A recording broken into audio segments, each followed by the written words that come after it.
The man known to history as Adolf Hitler was born on the 20th of April 1889 in the then Austro-Hungarian town of Braunau am Inn, close to the southern border with Germany. His father, Alois Hitler, was a custom civil servant and was by all accounts an overbearing, strict and domineering man who had changed his name from Schicklgruber to Hitler in 1877. In contrast, Adolf's mother Clara was a kind and gentle woman who had initially been hired as a servant by Alois, but after the death of his second wife, he took the much younger Clara as his third in 1885, and the two then went on to parent 6 children, only 2 of which, Adolf and his sister Paula, survived childhood. The deaths of so many of her children no doubt shaped Clara's close relationship with her only surviving son, who she came to dote over and protect, as she understandably feared for his well-being and would often smother him in affection after his father's regular thrashings. In return, Clara was perhaps the only person that Adolf Hitler ever truly loved, and he would go on to carry her picture on his person until the very end of his life. In 1900, Adolf's younger brother Edmund died from the measles, which was a particularly severe blow for the family, and 3 years later, when his father also died, Adolf's performance at school deteriorated markedly, and he became increasingly solemn and detached.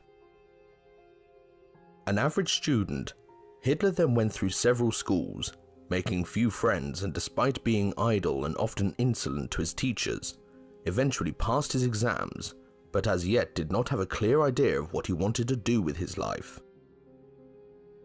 After school, Adolf seems to have taken little responsibility for himself, instead choosing to live in comfort with his mother, spending his days with drawing, painting, and attending the local opera, with seemingly little or no desire to fledge the nest and make his own way in the world. Finally, at the age of 18, Hitler, who had still never had a job and whose mother was undergoing treatment for breast cancer, chose to leave home and move to the Austrian capital, where he applied to the Vienna School of Fine Arts and was, after taking the entrance exam, rejected. This career setback, which Hitler had not expected in his wildest dreams, then turned into outright tragedy and despair when in 1907 his beloved mother died of breast cancer, which was no doubt a devastating blow, and the family's doctor would later state that he had never seen anyone so overcome with grief. After his mother's funeral, Hitler returned to Vienna, but instead of doing everything he could to obtain a decent income, remained unemployed, spending his time reading, painting, or attending performances of Richard Wagner's operas. In 1908, Hitler once again applied to join the Academy of Fine Art, but was rejected out of hand, not even being allowed to sit in the entrance exam, and afterwards moved to new lodgings in the Austrian capital. By 1909, filled with self-doubt, resentment, and depression, Hitler became a tramp, spending his nights in homeless shelters and his days wandering aimlessly around Vienna between soup kitchens, until he finally started to sell his paintings as postcards to earn a living. However, Adolf would often sell his paintings to Jewish businessmen, with whom he was, according to accounts, on good terms, and there is no reliable evidence to believe Hitler's later assertions that he formed his anti-Jewish and Bolshevik views at this time. We do know that Hitler was a lover of Germanic culture from an early age. Therefore, living in the ancient city of Vienna, which was populated with many different ethnic groups and nationalities from all 4 corners of Austria's empire, may have affected his opinions on non-German speaking people. As well as this, Hitler came to resent the Austrian government itself for its policy of integration towards foreigners, who he felt were better treated than the native population. This increasing disdain of the country of his birth, combined with him receiving his share of his father's inheritance at the age of 24, as well as his desire to avoid military service, then prompted him to leave Vienna and move to Munich in 1913, where he continued his profession of the painting of postcards. After the outbreak of the First World War, Hitler, despite being a foreigner, was allowed to enlist in the German army, in which he served as a dispatch runner and was involved in various battles such as the Somme, Arras and Passchendaele on the Western Front, mostly against British forces. He was decorated for bravery on various occasions, ultimately receiving the prestigious Iron Cross, second class, and later first class, which he was nominated for by his Jewish commanding officer. Hitler then suffered a bout of blindness due to mustard gas exposure in August 1918, which then resulted in him spending the remainder of the war recuperating in hospital. Starved, exhausted, and rampant with socialist uprisings, Germany surrendered 3 months later, much to Hitler's disbelief, as just prior to his hospitalization, the country had seemed to be on the verge of victory. He would later blame this defeat on radical elements within Germany, such as the Jews and the communists, that had in his mind weakened the state from within, although in reality, the blame must lie with the German Kaiser, High Command, and in particular, Erich Ludendorff, who would coincidentally become Hitler's political ally during his later failed putsch attempt. The myth that an international conspiracy was behind Germany's defeat had also been fueled by the Russian Bolshevik Revolution of October 1917, which in reality had been facilitated by the German High Command itself, who had allowed Vladimir Lenin to return to Russia earlier that year. In short, it was far easier for those of a nationalistic persuasion to blame the outsider, or enemy within, than to consider the possibility that Germany had been defeated in a fair fight, and Hitler, who himself was incapable of self-criticism, later latched onto this myth and thusly determined to make those responsible pay.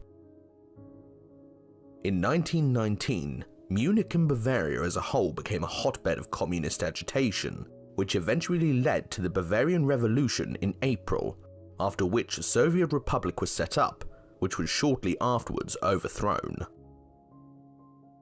Hitler had around this time been assigned as a guard of a prisoner of war camp, and after it was disbanded, was then assigned to guard a train station in Munich's city centre.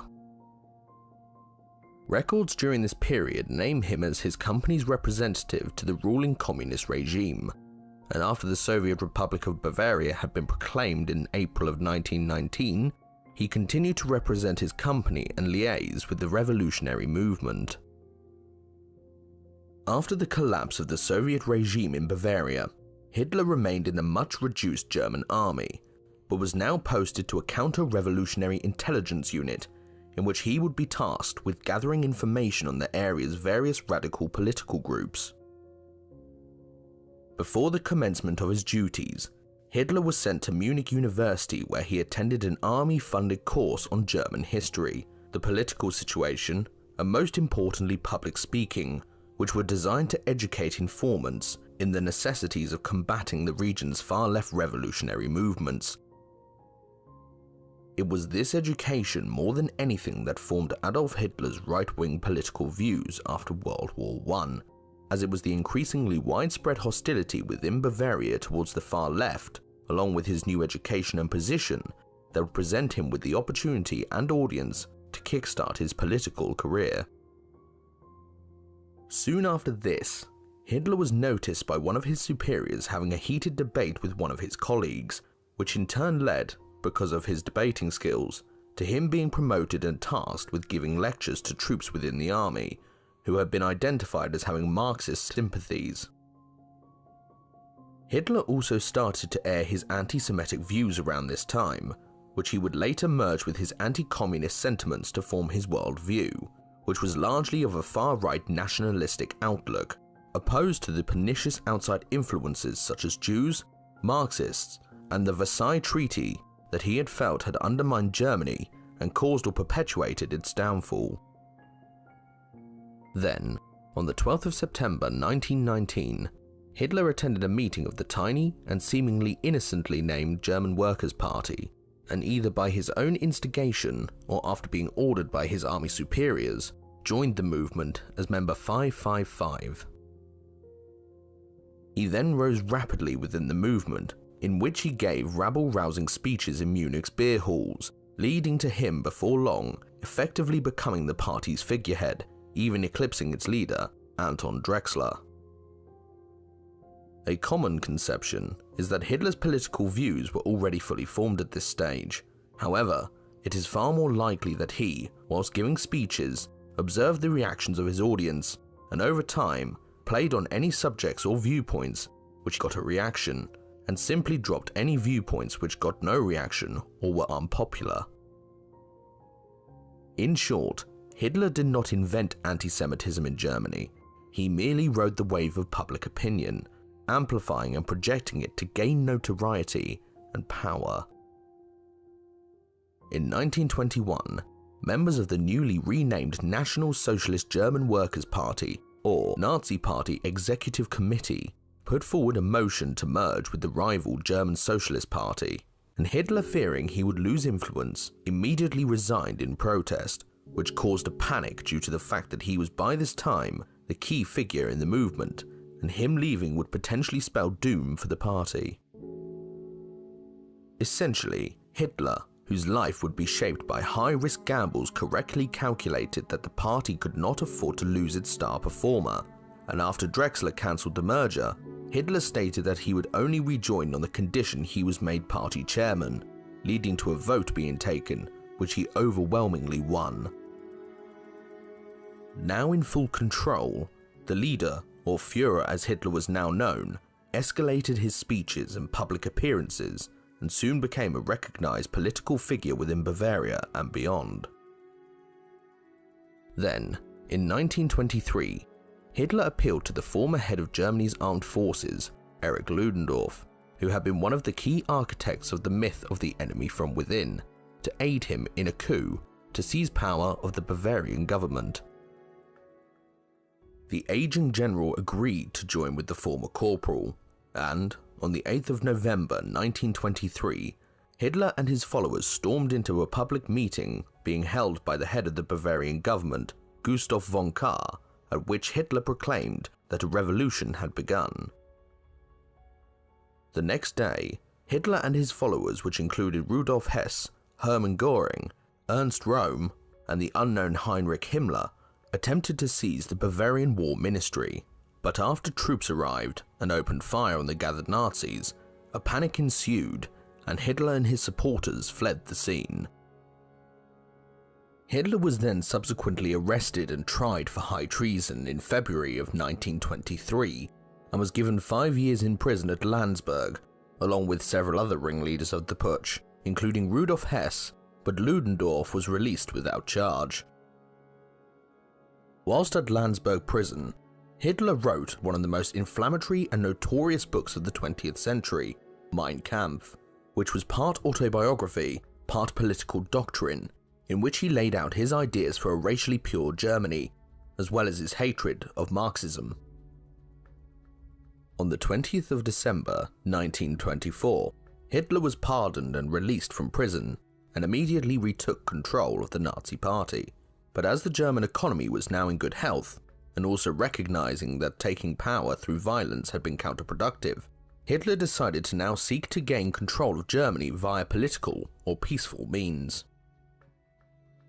However, between May 1924 and 1928, Hitler's popularity only diminished, as he secured only 800,000 votes in 1928 as opposed to nearly 2 million votes 4 years earlier, meaning that obscurity and failure seemed certain. Then, in October 1929, the Wall Street crash sent the world's economy into turmoil, and because Germany's economy was comparatively weaker than most, as it still had massive debts, inflation skyrocketed, in turn resulting in mass unemployment and food shortages throughout the country. This more than anything else gave Hitler and his Nazi party the ammunition they needed to seize power, and as the population got more and more desperate, the Führer stepped up his campaigning, utilizing modern technology such as aircraft, which enabled him to make speeches in several different cities in a day during the increasingly frequent national elections. This, along with the ever-growing public presence of the Nazi Party in the shape of its brown shirts, or the SA, firmly catapulted Hitler onto the national stage, which combined with the widespread unrest led to his vote share increasing as he promised the German people bread and work, which seemed like manna from heaven at the time. This state of crisis, combined with the increasingly regular elections, then led to a hung parliament within the Reichstag, meaning that no political party had a majority or overall control.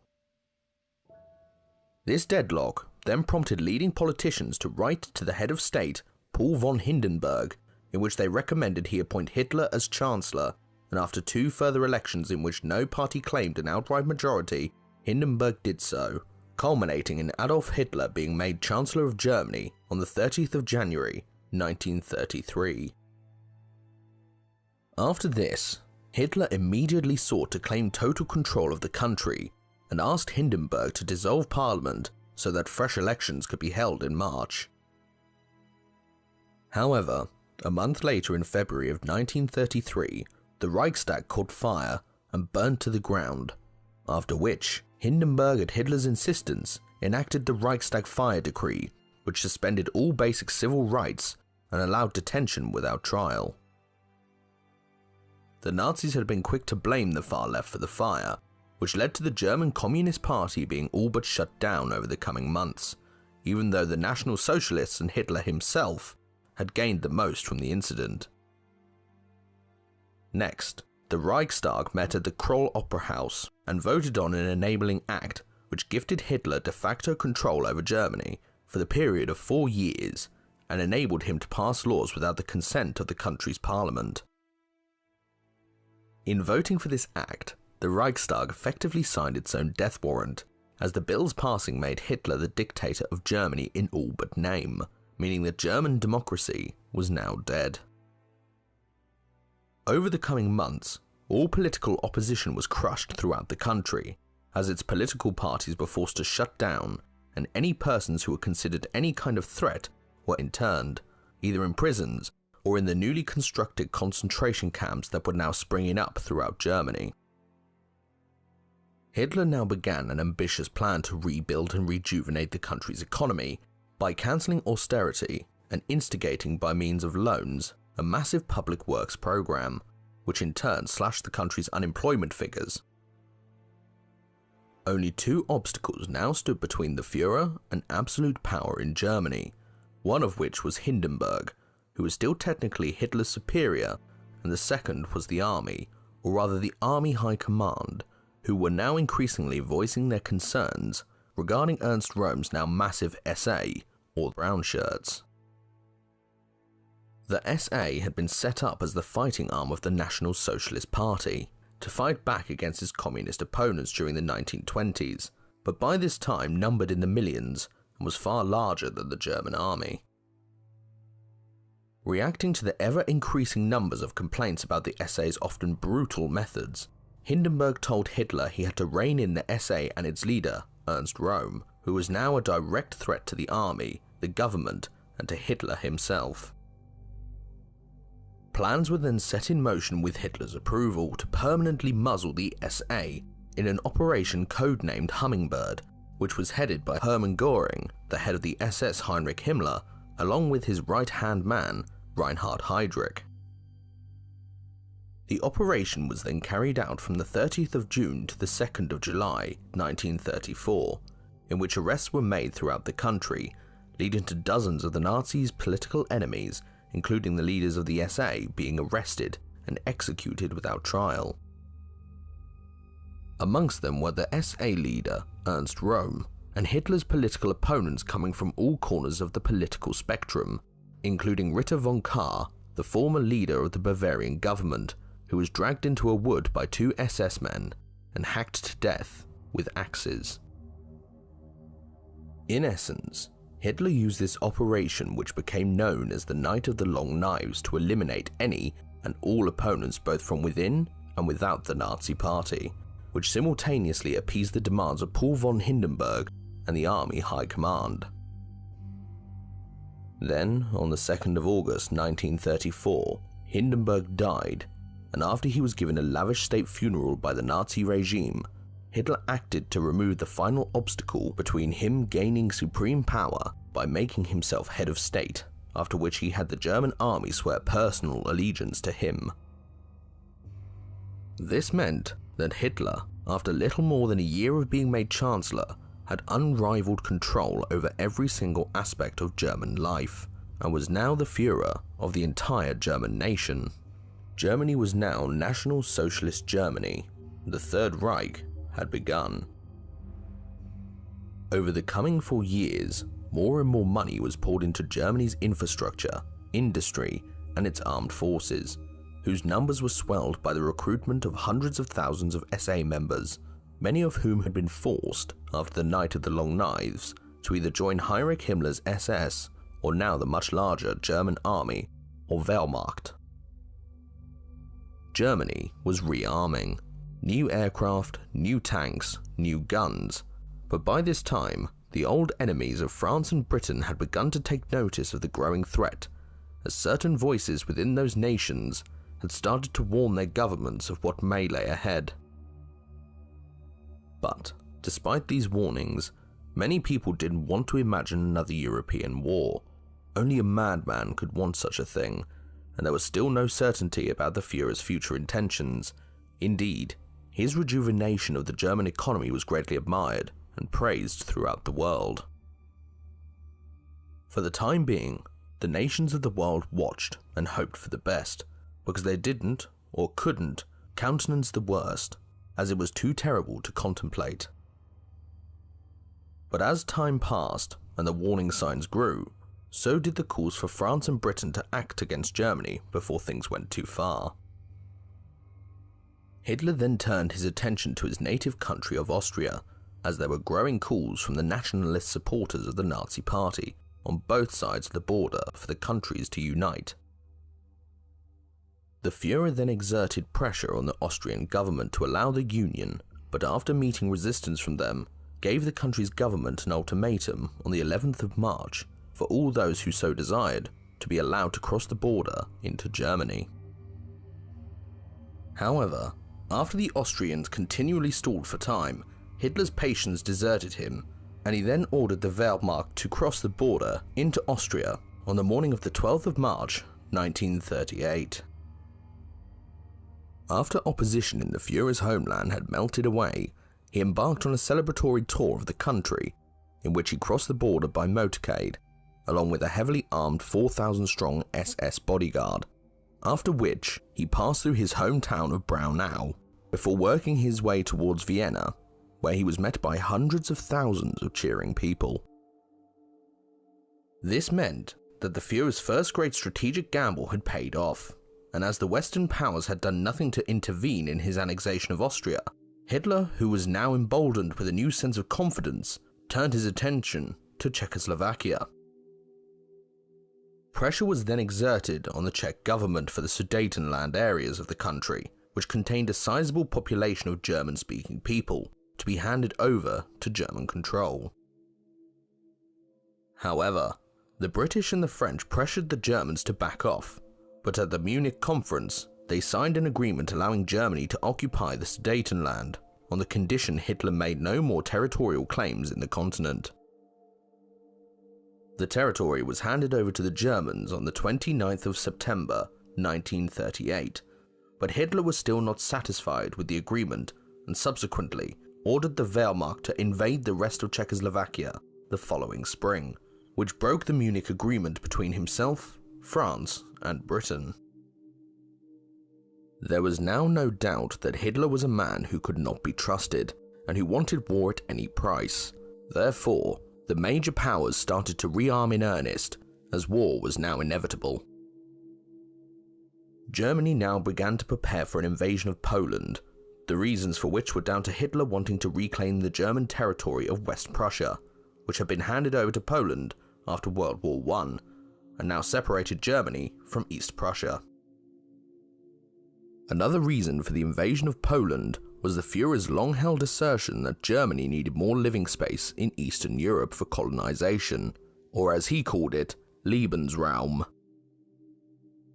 However, Before attacking the Poles, Germany needed to secure an agreement with the Soviet Union to avoid any possible conflict over the country. So, on the 23rd of August 1939, Germany and the Soviet Union signed a non-aggression pact, which stipulated that Poland would be divided between them.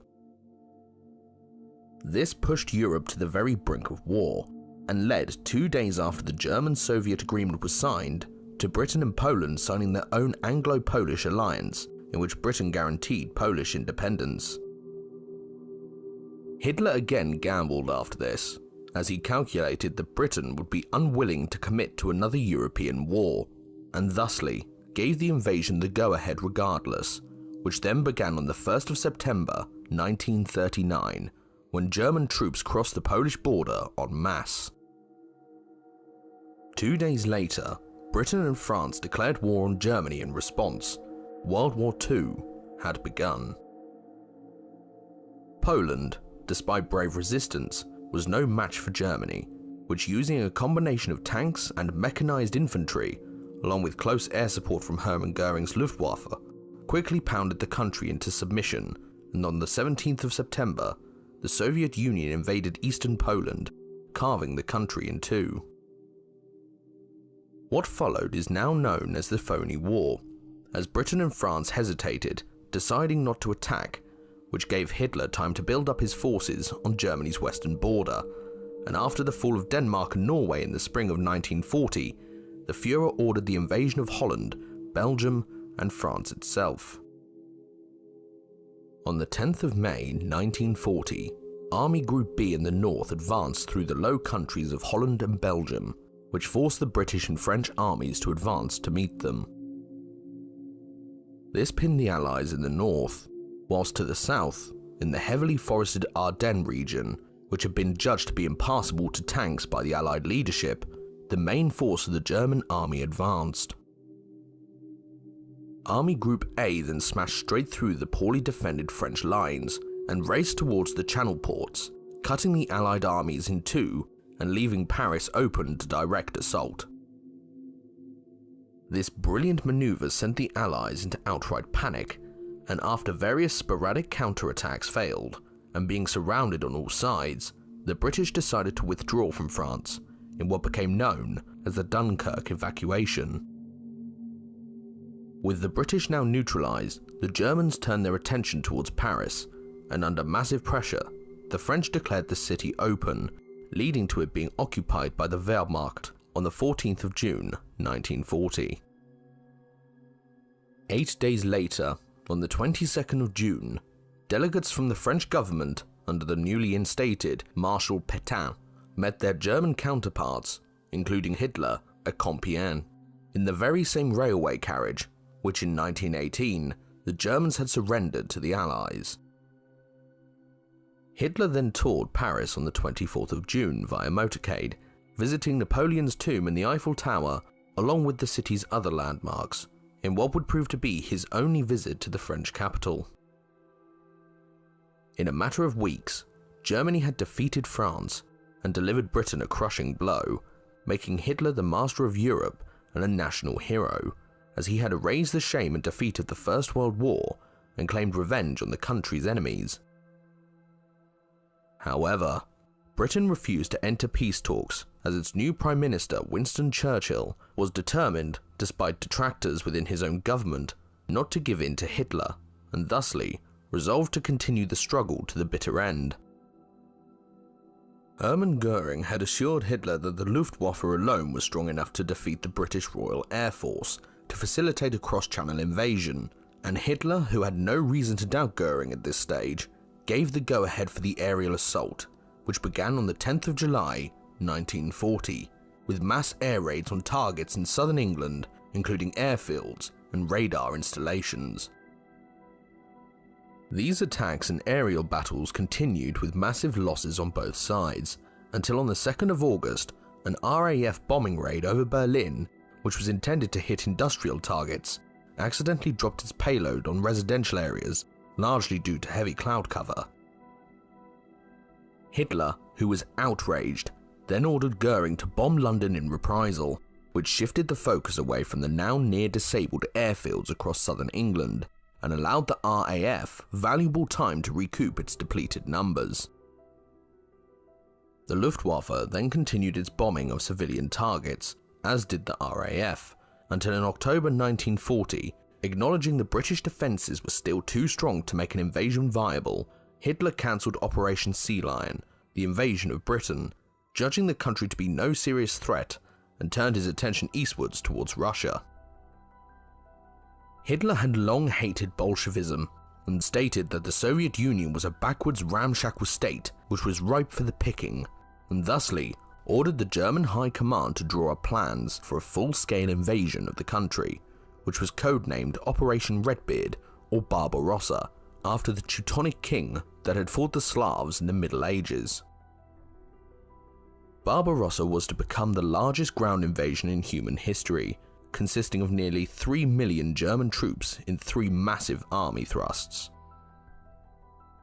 The 3 armies consisted of Army Group North, Centre and South, the strongest of which was the Army Group Centre, which was tasked initially at driving through the heart of the Soviet Union towards Moscow. Army Group North, on the other hand, was tasked with capturing Leningrad on the Baltic coast and then driving south to support the push on Moscow, whilst Army Group South was tasked with capturing the Ukraine and its capital Kiev. Hitler then gave the invasion the go-ahead, and on the morning of the 22nd of June 1941, German troops flung themselves at the stunned Soviet defences. Initially all went well, with millions of Russian troops being massacred or captured in huge encircling manoeuvres, and it seemed only a matter of time before the Soviet Union as a whole would collapse. Stalin himself was so shocked by the invasion that he locked himself away for days, meaning that no orders were issued to the front, as his military leaders were terrified of making a wrong decision and incurring Stalin's wrath, meaning that the entire Russian army was effectively crippled for weeks. Over the coming months, the Germans continued to advance, but were increasingly held up by both long supply lines and the fact that the majority of the German infantry still had to move from A to B by using horses. Hitler then began to become concerned by the sheer massive numbers of tanks and infantry the Germans were coming up against, as well as the sheer toughness and bravery of the Soviet troops, whose determination to resist seemed to grow the more the Germans advanced rather than weaken. When the autumn rain of 1941 came, the Russian dirt tracks down which the Germans were advancing turned into quagmires, resulting in the advance grinding to a halt, which only continued again when the ground started to freeze with the onset of winter. However, the German army and war effort was only geared to conduct short, decisive wars, which combined with its troops not being equipped with winter clothing, soon meant that the advance shuddered to a halt once again. In short, Hitler's impatience in invading Russia quickly and not preparing for the winter conditions made matters 10 times worse, as men and horses literally froze solid in the sub-zero temperatures, and the German vehicles, unlike the Soviet vehicles, ran largely on petrol, which turned to jelly in low temperatures, whilst diesel, on the other hand, remained a liquid. The German army then, after failing to capture Moscow in December 1941, was forced to dig in for the winter, which in turn gave the Soviets, who after all were accustomed to the severe cold, all the time they needed to regroup and resupply. It was around this time that another influence began to take its toll on Hitler, as his personal physician, Dr. Theodor Morell, who was considered a quack by his peers, but who had been appointed to the post after curing Hitler's stomach cramps, began to administer the Führer with powerful and dangerous combinations of hard drugs. These included methamphetamine, which would often make Hitler hyperactive and cause him to stay up late into the night, often until past 3 in the morning, meaning that to counteract this, Morell gave Hitler bromnervicid, a powerful bromide-based sedative, which would in turn knock Hitler out completely and cause him to sleep well into the next day. This combination of uppers and downers no doubt had a considerable detrimental effect on Hitler's ability to make coherent decisions regarding the war in Russia, and may in part explain many of his irrational strategic choices later in the conflict. One of the Führer's more fateful mistakes was his insistence as the war went on in making all the major strategic decisions himself. Joseph Stalin, in contrast, who had not trusted his generals to command his armies early in the war, eventually allowed the experts to do their jobs, and essentially gave his commanders the freedom they needed to conduct the war themselves. This is certainly one of the most important factors in Germany's eventual defeat in the East, as Hitler, like Stalin, had little or no knowledge of military command, but unlike the Soviet leader, gradually wrestled control of his armies away from his generals, with disastrous consequences. Also, in early 1942, SS leaders met at Wannsee, near Berlin, in a meeting which was chaired by Himmler's second-in-command, the ice-cold and ruthless Reinhard Heydrich. At this meeting, Heydrich and other leader Nazis thrashed out the details of what became known as the final solution to the Jewish question, resulting in millions of Jews, gypsies, and homosexuals being transported across Europe to massive death camps in which they were gassed and incinerated. This also placed a massive strain on the German economy, as thousands of troops and millions of Reichsmarks were needed to organize and build the camps required, and goes to illustrate the lengths the Nazis went to meet their fanatical ends, as even though the final solution severely depleted Germany's limited resources, Hitler, Himmler, and Heydrich still continued with their plans to exterminate the Jews, despite the resources the Holocaust required being badly needed on the fighting fronts. In the spring of 1942, the Germans resumed their eastern offensive, but by this time, Japan had attacked the United States at Pearl Harbor on the 7th of December 1941, which led to Hitler declaring war on the United States in support of his ally. This was another colossal mistake, as it meant America's massive industrial potential was now unleashed, and also meant that Germany was now at war with another major power on 4 fronts. These included Russia, the ever-increasing bombing and counter-bombing against Britain, the struggle to disrupt Allied shipping in the North Atlantic, and North Africa, where Germany had intervened after Mussolini's failed invasion of Egypt had meant that the British were in danger of dominating the Mediterranean.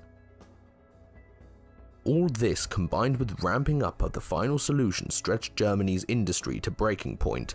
and it was now only a matter of time before its troops and industry were worn down. In 1942, the German army continued to advance into Russia, extending its supply lines and meeting ever-increasing numbers of Russian troops and tanks in the process. Leningrad was at this time surrounded by Army Group North, but Army Group Center to the southeast had failed in its attempt to take Moscow and was slowly being pushed back by Soviet counterattacks.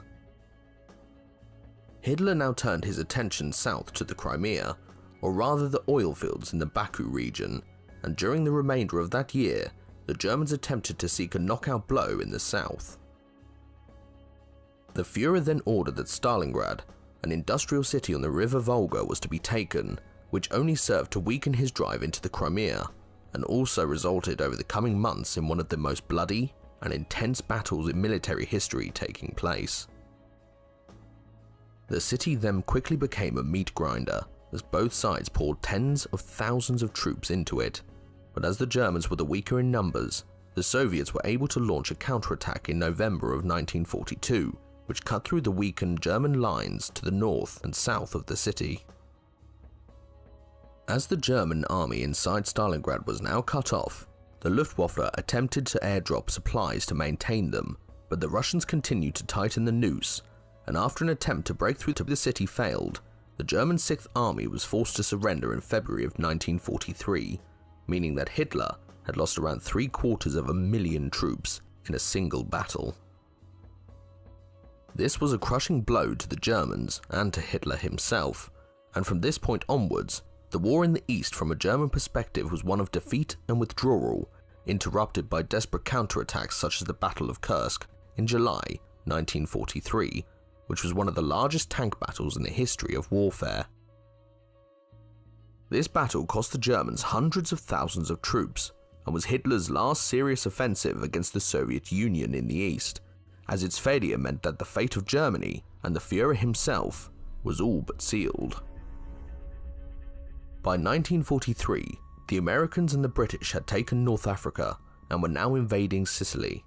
meaning that the clock was ticking, and Hitler, as a consequence, became more and more desperate and irrational in his decisions, often ordering his troops to die fighting and forbidding withdrawal. The final nail in the coffin came on the 6th of June 1944, with the Allied landings on D-Day, and as Hitler was asleep when the invasion started, no orders were issued to the front around Normandy until later that day, which effectively handed victory to the Allies. Paris then fell to the Americans shortly afterwards, and the German army began to crumble under the pressure, as the Third Reich's industrial centres, along with many of its cities, had now been flattened by the relentless Allied bombing. Hitler now resorted to sacking general after general, as he had lost all confidence in them, even though he had been the head of the armed forces since December 1941 and made all the major strategic decisions himself, despite having limited experience or knowledge. This downward spiral continued, and various attempts were made on Hitler's life, including the infamous bomb attack undertaken by Klaus von Stauffenberg at the Führer's eastern headquarters, the Wolf's Lair, on the 20th of June 1944, which only compounded his paranoia and mistrust of virtually everyone around him, and also severely damaged his fragile health. By the spring of 1945, Berlin itself was surrounded, and Hitler was now a quivering wreck of a man, showing the early symptoms of Parkinson's disease or possibly drug withdrawal. He then chose to marry his long-term mistress, Eva Braun, on the 28th or 29th of April 1945, who had been by his side since the mid-1930s and who was 23 years his junior. Then, at around 1 PM on the 30th of April 1945, Hitler locked himself inside his private chambers within the Führer bunker under the Reich Chancellery Gardens in Berlin, and a few moments later, a gunshot was heard. The door was opened, and Hitler was found dead. He had shot himself in the right temple with a pistol, whilst simultaneously biting into a cyanide capsule, whilst Eva Braun, who was slumped on the sofa next to Hitler, had also taken cyanide. In his 56 years of life, Adolf Hitler went from being a tramp to becoming the most powerful man on earth in 1940, to destroying the country he loved and everything he had fought for over his career. He had, in his early life, been little more than a wastrel who was only given the chance of notoriety by chance happenings, and after gaining that notoriety, played on the prejudices of the German people to seize power and later conduct a war he had neither the resources, intellect, or talent to win. He is regarded as being responsible for both the Second World War and the Holocaust, which combined led to the deaths of upwards of 50 million people, and we owe a massive debt to the soldiers and resistance members of all nations who fought against him and his ideas.